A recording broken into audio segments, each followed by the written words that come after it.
যারা ছিল যেমন নাহিদ, আসিফ, হাসনাত, তারা সেন্ট্রাল লাইব্রেরিতে পড়াশোনা করতো।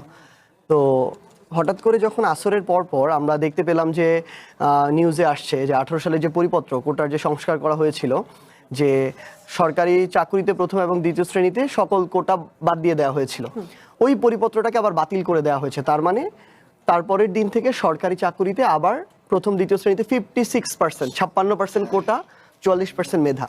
তো আমাদের কাছে মনে হতো যে কোনো কোটা না থাকার পরও যখন একটা চাকরি আমাদের কাছে এতটা সোনার হরিণ হয়ে যায়, একটা মানুষ 2, 3, 4, 5 বছর ঘন্টার পর ঘন্টা পড়াশোনা করার পরও তার একটা চাকরির নিশ্চয়তা সে পায় না, তখন যদি 56% কোটাই হয় একটা দেশের সরকারি চাকুরিতে, তাহলে ওই দেশে আসলে যে মেধার যে মূল্যায়ন কিংবা ওই দেশের যে তরুণ প্রজন্ম দেশের উপরে আস্থা রাখবে, নেতৃত্বের উপরে, এটা আর থাকে না এবং আমার এই পরিশ্রমটা আসলে বৃথা। এই জায়গা থেকে আমাদের ওই দিন মাগরিবের পরেই, এটা হচ্ছে 5ই জুন, সেন্ট্রাল লাইব্রেরি থেকে একটা বিক্ষোভ মিছিল হয় এবং তারপরের দিন সকাল 10টা-11টার দিকে ঢাকা বিশ্ববিদ্যালয়ের সেন্ট্রাল লাইব্রেরির সামনে আমরা 10 থেকে 12 জন, আমি ছিলাম, হাসনাত, নাহিদ, আসিফ, রিফাত রশিদ, মাহিন সরকার, আব্দুল হান্নান মাসুদ, আব্দুল কাদের, এরকম 10 থেকে 12 জন আমরা বসে আলোচনা করি যে আমরা আজকে বিকালে একটা বিক্ষোভ কর্মসূচি দিতে হবে। এবং সেদিন 6 জুন শহীদ মিনারে বিকাল 3টার দিকে আমাদের প্রথম বিক্ষোভ মিছিলটা হয় এবং নাম ঠিক করা হয় যে আমরা ওই দিন পরিকল্পনা করি ওই প্রোগ্রামের পরে রাতে যে আমাদের এক নামে হতে হবে প্রোগ্রামটা। এটা শুধু ঢাকা বিশ্ববিদ্যালয়ের মধ্যে থাকলে হবে না, এটা বাংলাদেশের প্রত্যেকটা বিশ্ববিদ্যালয়ের প্রত্যেকটা ক্যাম্পাসে, কলেজ লেভেলে যেতে হবে, কারণ দিন শেষে সবাইকে একদিন না একদিন চাকরিটা ফেস করতে হবে। এবং দিন শেষে আরেকটা গুরুত্বপূর্ণ বিষয় হচ্ছে, শুধু একটা ক্যাম্পাস কেন্দ্রিক আন্দোলন থাকলে এটা সরকার মেনে নিবে না। সো ওই জায়গা থেকে আমরা এরপরে কয়েকদিনের আলোচনা এটা নির্ধারণ করি যে আমাদের এক নামে আন্দোলনটা হতে হবে, যেটা ছিল বৈষম্য বিরোধী ছাত্র আন্দোলন। একই সময়ে আন্দোলনটা হতে হবে, একই বিষয়ে আন্দোলন হতে হবে এবং এটাকে সেন্ট্রালাইজড ওয়েতে প্রত্যেকটা বিভাগীয় শহরের যে বিশ্ববিদ্যালয়গুলো সেগুলো আমাদের কানেক্ট করতে হবে। তো সেই জায়গা থেকে আন্দোলন শুরু হয়। 4 তারিখে আমরা ভেবেছিলাম, জুলাই মাসের 4 তারিখে যে রায়টা দিয়েছে যে 18 পরিপত্র বাতিল, ওইটা আবার হয়তো তুলে নেওয়া হবে কোর্ট থেকে, কিন্তু পরবর্তীতে ওইটা আবার স্টে করে দেওয়া হয়। তো অর্থাৎ আমাদেরকে একটা মানে এমন একটা সমুদ্রে ফেলে দেওয়া হয়, মানে কোর্ট দেখানো, হাইকোর্ট দেখানো আর কি, যার মধ্য দিয়ে আমরা কোনো রেজাল্ট পাবো এরকম আমাদের প্রত্যাশা ছিল না। তো আন্দোলনটা আস্তে আস্তে আরো তীব্রতর হতে থাকে। ঢাকা থেকে শুরু করে এটা বাংলাদেশের বিভিন্ন বিশ্ববিদ্যালয় প্রতিষ্ঠানগুলোতে ছড়াতে থাকে, বাংলাদেশের জেলাগুলোতে ছড়াতে থাকে। এবং আমরা যখন 14 জুলাই আন্দোলনটা একদম তীব্রতর মাত্রায় যায়, তখন আমরা দেখি যে সেদিন রাতে শেখ হাসিনা যখন ফিরে আসলো চায়না থেকে, সেদিন তার ওই যে গতানুগতিক চরিত্র, যেই ট্যাগিং ফ্রেমিং এর মধ্য দিয়ে বিএনপি, জামায়াত থেকে শুরু করে সবাইকে বিগত 15, 16, 17 বছর ধরে গুম, খুন, বিচার বহির্ভূত হত্যাকাণ্ড এমন কিছু নাই যে করা হয়নি, সেই একই চরিত্রের প্রদর্শন হলো, প্রচণ্ড প্রতিহিংসা নিয়ে, প্রচণ্ড বিদ্বেষ নিয়ে। এবং ব্যাপারটা অনেকটা এরকম যেটা তার সাম্রাজ্য, এই সাম্রাজ্যে সে যেটা বলবে ওইটাই রাইট, তার বিরুদ্ধে। তখনই একটা যৌক্তিক কোটা সংস্কার আন্দোলন একটা স্বৈরাচার পতনের আন্দোলনের দিকে চলে যায় ওই 16 তারিখ একটা যৌক্তিক দাবিতে মানুষকে হত্যা করার ফলে। জি, একটু ছোট্ট করে জানতে চাই, আজকে এনসিপির আহ্বায়ক নাহিদ ইসলাম বলেছেন জুলাই গণ অভ্যুত্থানের 2 বছর হয়েছে, আমরা একটি গণতান্ত্রিক নতুন বাংলাদেশ দেখতে চাই, কিন্তু সেই আকাঙ্ক্ষিত বাংলাদেশ আমরা এখনো পাইনি। একটু জানতে চাই, জুলাই আন্দোলনে যেই কাঙ্ক্ষিত বাংলাদেশ সেটি আসলে কেন পাওয়া গেল না, ছোট্ট করে যদি আপনি বলতে চান। এটা আমাদের 53 বছর একটা জরাজীর্ণ আমাদের একটা সিস্টেম আছে, আমাদের রাজনৈতিক যে কালচার, যে সংস্কৃতি, এটা যারা বর্তমান বিদ্যমান দল আছে প্রত্যেকের জায়গা থেকে, কারো হয়তো কম, কারো একটু বেশি, কিন্তু প্রত্যেকেই আমরা আমাদের দলীয় স্বার্থ, ক্ষমতায় যাওয়া, এগুলোকে বেশি প্রাধান্য দেই। আমরা যেটা দেখছি সবার জায়গা থেকে, এটা আসলে রায়ের বাস্তবায়নটা দেখতে পেতাম, কিন্তু আমরা এখানে একটা গড়িমসি লক্ষ্য করছি যেটা আমাদেরকে অনেক বেশি ব্যথিত করে। কারণ বিএনপি সবচেয়ে বড় দল হিসাবে বর্তমান বিরাজমান, সবচেয়ে বেশি সাফারার কিন্তু তারা ছিল এবং এই বিষয়গুলো নিয়ে সবচেয়ে বেশি তারা কথা বলেছে, কিন্তু ওইগুলোরই যখন বিপরীত চরিত্র অনেক ক্ষেত্রে আমরা দেখি, এটা আমাদেরকে অনেক আশাহত করে। এবং দেখেন, আমরা যদি দিন শেষে মানে দেশটাকে ঠিক করতে চাই, তাহলে কেউ একজন যদি অপরাধ করে, সে আমার দলেরও যদি হয়, তার বিরুদ্ধে আমার ব্যবস্থা নেয়ার মতো আমার মানসিকতা থাকতো, অতটা কড়া ভাষায়ও নয়, কিন্তু আমরা এই স্বজনপ্রীতিগুলো, পরিবারতন্ত্র, ওই দুর্নীতি, ওই বিভিন্ন বড় বড় প্রজেক্টে আবার নিজেদের মানুষগুলো সব কিছু ভাগাভাগি করবে, এগুলো তো আমরা দেখতে চাই না, যেগুলো আমরা আবার দেখছি। তো সামগ্রিকভাবে এই পুরো বিষয়গুলো মানে আমার কাছে মনে হয় আর কি যে এটা আমাদের ওই মনস্তত্ত্ব, আমাদের রাজনৈতিক কালচার এটার জন্য অনেক অংশে দায়ী। তবে আমি এটাও আশাবাদী যে যেই পরিবর্তনটা আমরা এই 2 বছরে আশা করছিলাম সেটা 2 বছরে আসলে বাংলাদেশের পার্সপেক্টিভ হওয়ার কথাও না, কিন্তু এটা ওই জায়গায় আছে ব্যাপারটা এমন না, এটা সেখান থেকে ডেভেলপ করছে। বাংলাদেশের পার্সপেক্টিভে 2 বছরেরটা হতে হয়তো 10 বছর লাগতে পারে, তবে হবে।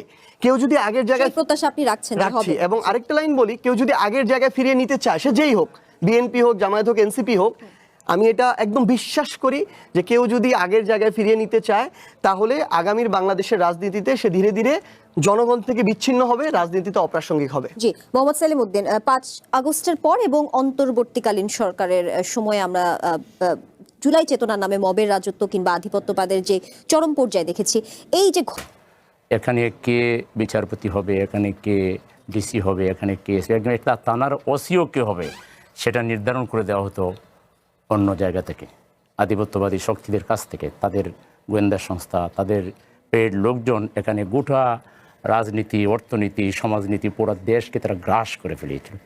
আমরা হয়তো বাহ্যিক দৃষ্টিতে একটা মানচিত্র আমাদের ছিল, একটা পতাকা ছিল, একটা দেশ ছিল, কিন্তু আমাদের কথা বলার স্বাধীনতা ছিল না।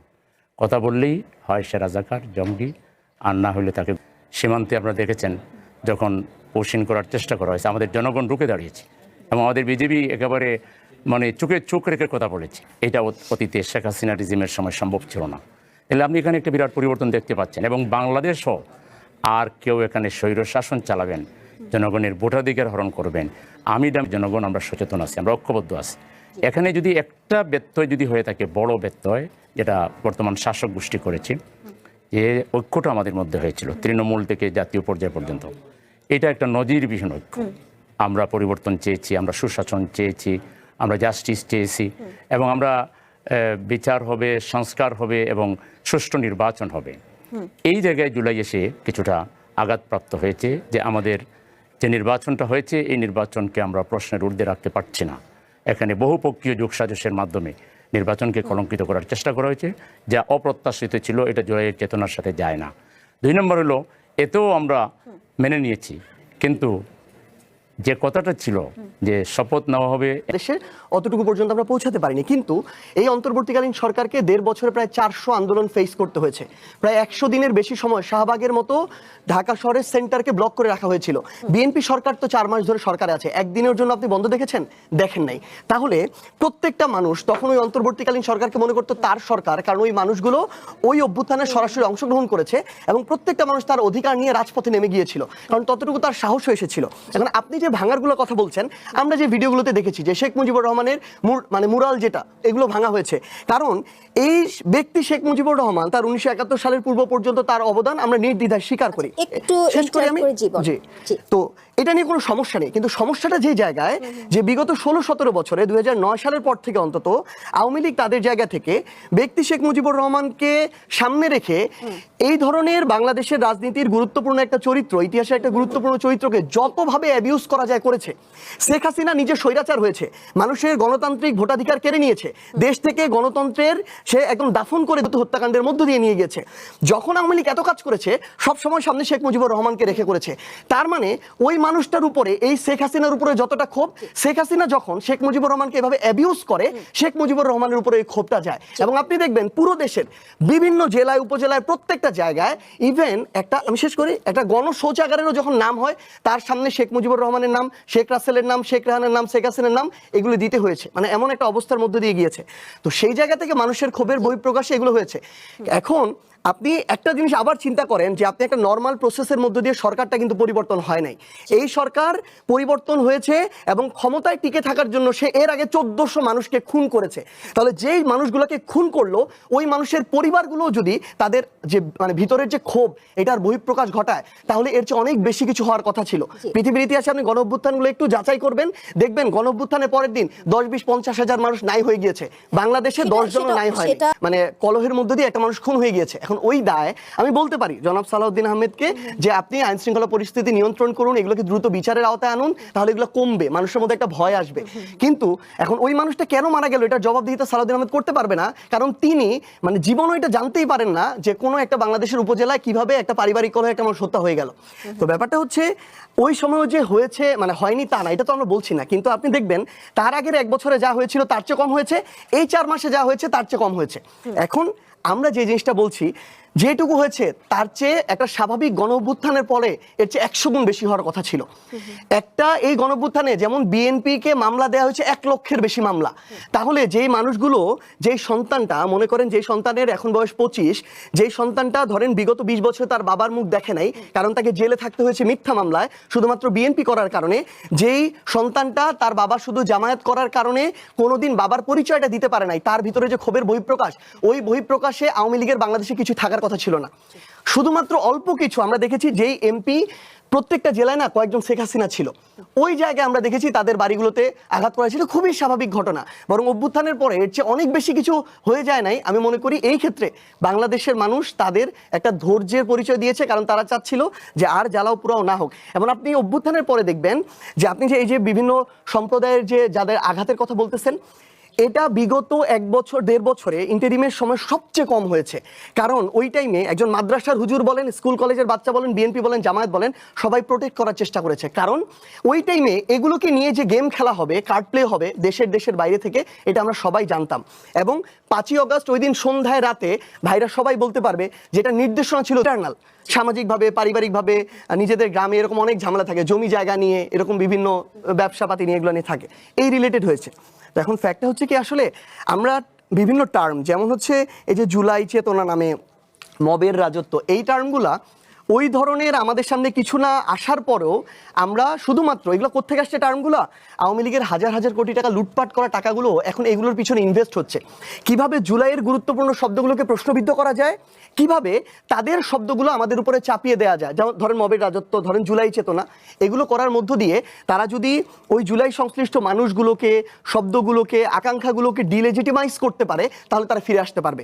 কিন্তু যতদিন আমি আবু সাইদের কথা মানুষের মনে রাখতে পারবো, মুগ্ধের কথা রাখতে পারবো, ততদিন আওয়ামী লীগ ফিরে আসতে পারবে না। সো তারা এই প্রোপাগান্ডাগুলো ছড়াচ্ছে, আমরা যেন এগুলো হজম না করি। আর এখানে একটু যোগ করতে চাই, আওয়ামী লীগের নেতৃবৃন্দ বলেছিল যে তারা ক্ষমতা থেকে নামলে একদিনে লক্ষাধিক লোক মারা যাবে। তা আপনি ওখানে কয়টা লোক মারা গেছে? তাহলে এখানে পজিটিভ রাজনৈতিক দলগুলোর এই যে সার্জিস ভাই যেগুলো বললো, সেটাকে হাইলাইট না করে আপনি ওই ওদের টার্মের আলোকে যে এখানে মব রাজত্ব, এটা সেটা আমার মনে হয় এটা প্রাসঙ্গিক না, এবং এটা জাস্টিস হয় না। যেটা হলো যে ওটা অলরেডি পাস, এবং এটা ঘটেছে ইন্টারিম গভর্নমেন্টের আমলে, তার আগ আর তার পরের মিলাইলে এটা কোনো ঘটনাই ছিল না। বরং ওই সময় রাজনৈতিক দলগুলো যে দায়িত্বশীলতার শীর্ষ 5 নেতা কক্সবাজারে গিয়ে আগের আমেরিকার যে কি ছিল রাষ্ট্রদূত ছিল, কি জানি নাম তার সাথে নাকি আমরা একটা 5 স্টার হোটেলে বসে নাস্তা করছি, এই নিউজ প্রথম চ্যানেল 1 ছাড়িয়েছিল।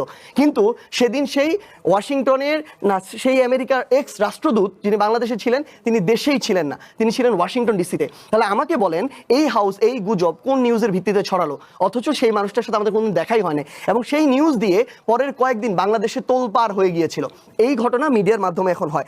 এবং আমরা যে জিনিসটা দেখেছি, এখন আওয়ামী লীগের সময় আওয়ামী লীগ মিডিয়া কন্ট্রোল করতো, শুধুমাত্র এই অন্তর্বর্তীকালীন সরকারের সময় এবং পার হতে না হতেই প্রত্যেকটা হাউসের এই হেড অফ নিউজ বলেন, হেড অফ মাল্টিমিডিয়া বলেন, সম্পাদক বলেন, এখন এগুলো বিএনপির সম্পাদক দেওয়া শুরু করেছে। তো এভাবে যদি আমাদের যারা রিপোর্টার পর্যায়ে রয়েছে তারা অনেক চেষ্টা করে নিউজটা যেন আসে, সত্যিটা যেন আসে, কিন্তু কোনো একটা নিউজ ধরেন ক্ষমতাসীন দলের বিপক্ষে গিয়েছে, ওই head of news, head of multimedia সামনে এসে বিক্ষোভ করছে, মানে এই অবস্থা পর্যন্ত গিয়েছিল। সো আমরা কিসের মধ্যে দিয়ে গেছি এটা তো আমরা জানি, কিন্তু পরবর্তীতে একটা স্টেটমেন্ট দিয়ে ওটা তো আপনি আমাকে আর ফিরিয়ে দিতে পারেন নাই। এখন ব্যাপারটা হচ্ছে কি, আসলে ধরেন এখন আপনি প্রত্যেকটা জায়গায় দেখবেন যে এই ধরনের মিডিয়ার অন্যরকম আরেকটা আয়নাবাজি চলছে, এটা থেকে আমাদের আসলে মুক্তি দরকার। আমি এরকম প্রত্যেকটা হাউসের কথাই বলছি, এইভাবে প্রভাবিত করা হচ্ছে। এবং আপনি আরেকটা যেটা বললেন যে টিআইবি থেকে একটা রিপোর্ট প্রকাশ করেছে, অন্তত যেই থাকুক না কেন, যেই দলের হোক, যেই সরকারের হোক, তাদের বিরুদ্ধে ব্যবস্থা নেওয়া হোক, এটা কিন্তু কোনো সমস্যা নেই। কিন্তু সমস্যা হচ্ছে কথাটা এইভাবে আসে যে অন্তর্বর্তীকালীন সরকারের সময় এটা হয়েছে, তার মানে ওই টাইমে যারা আন্দোলনকারী ছিল, যারা নেতৃত্বে ছিল, সম্ভবত তারা করেছে। সো এই ফ্রেমিংটা আমাদের কাছে সমস্যাজনক। আরেকটা জিনিস হচ্ছে যেটা, একটা গোষ্ঠী ছিল, ভাইয়ের সাথে আমি আংশিক একটা জায়গায় একমত, একটা গোষ্ঠী ছিল যারা এটার সুযোগ নিয়েছে, যারা 5 আগস্ট পর্যন্ত কোনো আন্দোলনে কোনোদিনও ছিল না, কিন্তু হঠাৎ করে আন্দোলনের পরে নতুন করে সমন্বয়ক হয়ে গিয়েছে। তারা বিভিন্ন জায়গায় গিয়ে এই নাম ভাঙিয়েছে, বিভিন্ন জায়গায় গিয়ে এইরকম ক্ষমতার অপব্যবহার করেছে। তাহলে আমাদের কথা হচ্ছে, এখন তো বিএনপি সরকার এসেছে, তারা তাদের জায়গা থেকে দায়িত্ব নিয়ে এগুলোর বিরুদ্ধে ব্যবস্থা নিক। এবং দুদক যেটা বলতেছে যে স্বরাষ্ট্র মন্ত্রণালয় চেয়েছে তারা তদন্ত করতে চায়, অবশ্যই তদন্ত করুক, তদন্ত করে যার বিরুদ্ধে যা ব্যবস্থা নেওয়া দরকার সেই ব্যবস্থা নিয়ে আমাদের কোনো সমস্যা নেই। তবে ভাইয়ের সাথে দ্বিমত করি দুইটা জায়গায়। একটা হচ্ছে বিচারের ইস্যুতে, একটা গণভোটে 70% মানুষ এই সংস্কারের গণভোটের পক্ষে ভোট দেওয়ার পরে, জুলাই সনদের পক্ষে ভোট দেওয়ার পরে শেষ করবেন। বিএনপি যখন এগুলো বাস্তবায়ন করছে না, তখন গণভোট যদি না হতো, জুলাই সনদ যদি না হতো, সংস্কারগুলো যদি বাংলাদেশের মানুষের সামনে না আসতো, আমরা মনে করি এখন বিএনপি যতটুকু করছে চাপে পড়ে, এটা না হলে বিএনপি 3 মাস 6 মাস পরে নির্বাচন হলে তাও করতো না। আমাদের কাছে এনসিপির আরো 20টা সিট বেশি প্রয়োজন না, আমাদের কাছে বাংলাদেশে এই সংস্কারগুলো প্রয়োজন। জি, সেই ক্ষেত্রে আরেকটু জানাতে চাই যে চ্যানেল ওয়ানের যে নিউজের কথা বলছিলেন সেটা তো পত্রপত্রিকা টেলিভিশনেও এসেছিল, সেটা আপনাদের রেফারেন্সে বাকি পরে সব আমাদের রেফারেন্সে ছিল। এটা কি আপনি একদম সুনিশ্চিতভাবে বলতে আমি পারেন? এইজন্য আপনাদের চ্যানেল এগেইনস্টে পরে একটা বক্তব্য দিয়েছিলাম, আরো করা এটার হবে। ব্যাখ্যা কি যে সুনিশ্চিতভাবে আমাদের এখান থেকে রেফারেন্স গিয়েছে? হ্যাঁ, মানে যেহেতু প্রথম আপনি news এখান সবসময় থেকে সোর্স গিয়েছে। জিজ্ঞেস করেন, আমিও একটু সোর্স জিজ্ঞেস হ্যাঁ, করছি। মানে প্রথম যেটা ফটোকার্ড, প্রথম যেটা গিয়েছে এটা এখান থেকে গিয়েছে, এবং এরপরে এটাকে রেফারেন্স ধরে বাকি সবগুলোতে গিয়েছিল। জি, না, আপনার এটা আসলে একটা জিনিস আমি শুধু অ্যাড করি এখানে। ব্যাপারটা হচ্ছে কি, ধরেন দুই একটা জায়গায় মানে ভুল হতেই পারে, কিন্তু যখন একটা গুরুত্বপূর্ণ মিডিয়া হাউস হয় তাদেরকে আরো এটা দায়িত্ব নিতে হবে। কারণটা হচ্ছে ওইটার মধ্য দিয়ে আমরা যতটা ক্ষতির মধ্য দিয়ে গিয়েছি ওই সময়টাতে, এটা আপনারা পরে যতই সংশোধন করে দেন আমরা কিন্তু ওটা থেকে বের হতে পারবো না।